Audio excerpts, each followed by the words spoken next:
Et si ton travail consistait à découvrir des êtres vivants disparus depuis des millions d'années, à creuser dans la terre et à reconstituer des créatures incroyables à partir de simples ossements? Bienvenue dans le monde fascinant des paléontologues. Un paléontologue est un scientifique avant tout. Il étudie les fossiles. Ce sont des restes d'êtres vivants très anciens qui peuvent être des os, des dents et même des empreintes de pas. Son objectif est de comprendre la vie sur Terre il y a des millions d'années. Là où la paléontologue est comme un explorateur. Contrairement à ce qu'on imagine, son travail ne se déroule pas uniquement dans un musée. Le paléontologue peut partir en expédition tout autour du monde pour effectuer des repérages, voire même des fouilles. C'est l'action de chercher des vestiges ou des ossements enfouis sous la terre. Pendant l'étape de repérage, le paléontologue peut étudier une carte géologique sur laquelle apparaissent les différents types de roches dont est composé le sol sur lequel tu marches. Par exemple, dans les couches calcaires, on retrouve plus facilement des fossiles marins comme des ammonites, des oursins ou des coquillages. Le type de roche est très important en fonction de ses recherches. Pendant les fouilles, le paléontologue peut creuser avec des outils précis. Il y a par exemple le marteau de géologue, le burin ou encore le ciseau à roche. Il y a bien sûr aussi des équipements de protection, comme des bottes ou des chaussures de randonnée pour être confortable sur les lieux de fouille, des gants et surtout des lunettes de protection pour protéger ses yeux des éclats de roche.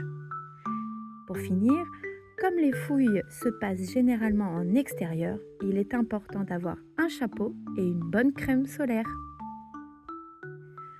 Retrouver un squelette de dinosaure complet et entier est très rare.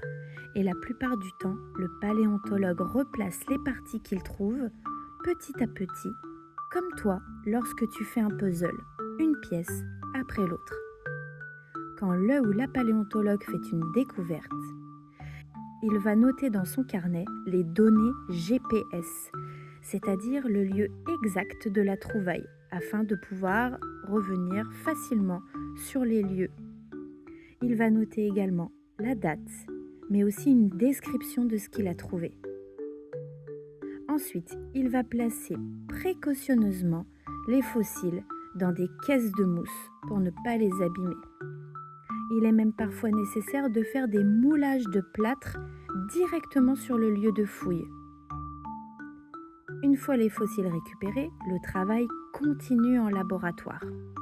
Le paléontologue va continuer de nettoyer et d'assembler les ossements, mais il va également les analyser et les dater pour connaître la période durant laquelle l'animal ou le dinosaure a vécu. Il va aussi comparer ce fossile-là avec les autres fossiles d'autres espèces pour être sûr de sa découverte. Parfois, il faut des années pour comprendre un seul fossile et en moyenne, on découvre entre 30 et 40 espèces de dinosaures chaque année. C'est énorme. On peut dire que le paléontologue est un véritable détective. Il doit se poser de nombreuses questions. Par exemple, comment cet animal vivait-il? Que mangeait-il? Comment se reproduisait-il? Et pourquoi a-t-il disparu?